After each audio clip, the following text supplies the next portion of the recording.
السلام عليكم ورحمة الله وبركاته إن شاء الله በዛሬው ፕሮግራሜ ደግሞ ክብረ ንጽህናቸውን ድንግልናቸውን በቅርብ ዘመዶቻቸው ስለሚያጡ ሴቶች ይሆናል ማለት ነው።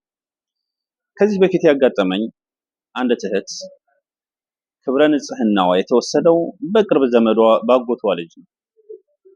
ይሄን አሳፋሪ ነገር ልክ እንደዝና ኢጃዛ ቤት ላሉ ሴቶች ታወራቸዋለች።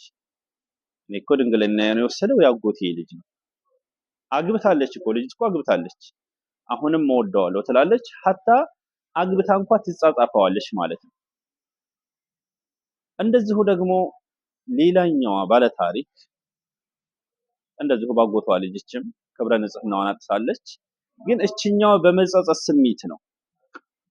አሁን ሳገባ ባሌ ምንድነው የምለው፣ በቃ በጸጸት በሐዘን ስሜት ነው እችኛዋ ማለት ነው የምታወራው ማለት ነው። ስለዚህ በቅርብ ዘመድም እንደዚህ አይነት ስህተት ይፈጠራል። በቅርብ ዘመድ ደግሞ የሚፈጠር ስህተት በጣም የመደጋገም እድል አለው። ለነጻነቱም በጣም አመቺ ነው። ምክንያቱም በአካባቢያችን በሀገራችን ያጎት ልጅ እንደ ወንድም ተደርጎ ነው የሚታሰበው። እንደዛ ስለሆነ እሷ ጋር ብቻውን ቢገኝ ምንም ማንም የሚጠረጥረው የለም፣ ምንም የሚባለው ነገር የለም። እቺ መጀመሪያ ያወራኋችሁ እንትን እንደዝና ታወራዋለች ያልኳችሁ እሷ خلاص ገበያም ሲሄዱ ትተውን ነው የሚሄዱት፣ የሆነ ቦታም በቃ ያ ነገር በጣም ነፃነት እንደሰጣቸው ማለት። እኛ ትልቁ ችግራችን ምንድነው? አላህ ያለውን ትተን በራሳችን እንመራለን እንላለን። ረሱል ሰለላሁ ዐለይሂ ወሰለም ያሉትን ትተን እኛ በራሳችን እናቃለን እንላለን። ረሱል ሰለላሁ ዐለይሂ ወሰለም ተናገሩ። ምን አሉ?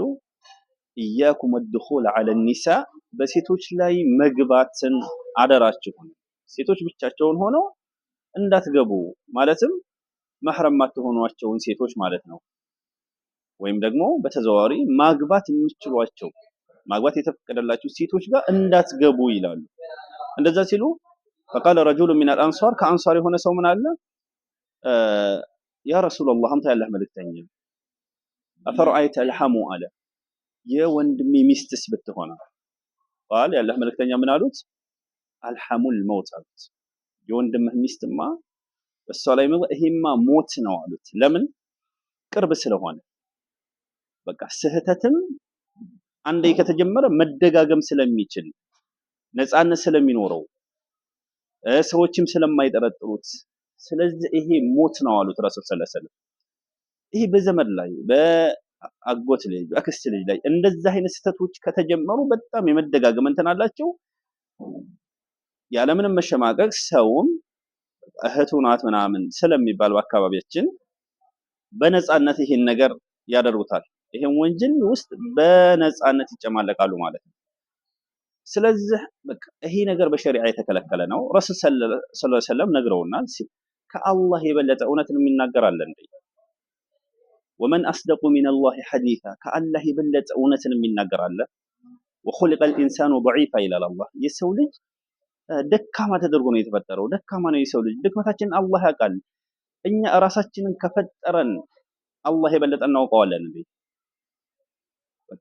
አላህ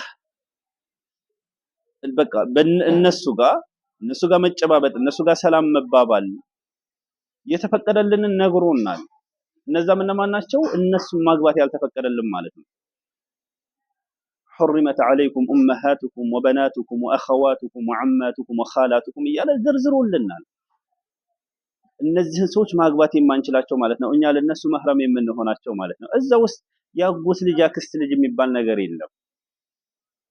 እኛ ግን በቃ በስሜታችን ይሄን ነገር በቃ ያው በአካባቢ አሁን ያክስት ልጅ ማግባት ያጎት ልጅ ማግባት አይቻልም። ይሄ ራሳችን ያመጣነው ድንጋጌ ነው። እነሱ ለኛ አጅነቢ ናቸው። ስለዚህ በጣም እንደዚህ ልቅ የሆነ ኸልዋ ለብቻ መቀመጥ እንደዚህ አይነት ነገር እንደዚህ አይነት ወንጀል እንዳይፈጠር ማለት ነው። ስለዚህ አላህ በቃ አብረን ልንቀማመጥ ያልከለከለ ነግሮናል። ልጅ፣ እናት፣ እህት የአባት እህት የእናት እህት እያለ እስከ መጨረሻው ዘርዝሯል። ግን የአጎት ልጅ አክስት ልጅ የሚል የለም። ስለዚህ ልንጠነቀቅ ይገባል ያ ጀማዓ። ሰላም አለይኩም።